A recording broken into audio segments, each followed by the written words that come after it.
দাম খুচরা বাজারে প্রতি কেজি কাঁচামরিচ বিক্রি হচ্ছে 250 টাকা দরে। একই সঙ্গে বেড়েছে পেঁয়াজ, রসুন, আদা এবং আলুর দাম। এ নিয়ে আরও বিস্তারিত জানতে চাই মেহেরপুর বড় বাজার থেকে যুক্ত হচ্ছেন সহকর্মী মুজাহিদ আল মুন্না।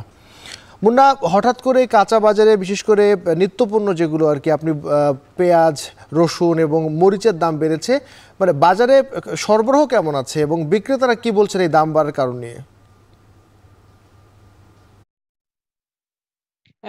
আবির, আপনাকে আমি জানিয়ে রাখি, ঈদের পরে কিন্তু আরো এক দফায় বেড়েছে কাঁচামরিচের দাম। বিশেষ করে মেহেরপুরের কাঁচা মরিচের বাজার কিন্তু এক ধরনের অস্থিরতায় বলতে পারেন।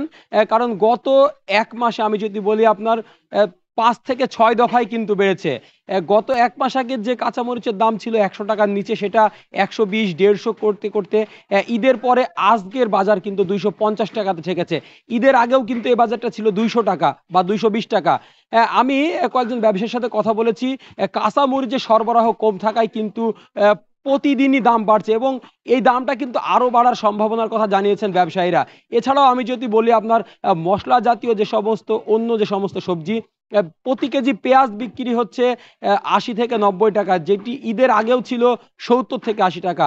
প্রতি কেজি রসুন বিক্রি হচ্ছে, যেটি আপনার আমদানিকৃত রসুন, সেটি বিক্রি হচ্ছে 200 টাকা এবং দেশীয় যে রসুনটা সেটি বিক্রি হচ্ছে 220 থেকে 250 টাকা পর্যন্ত।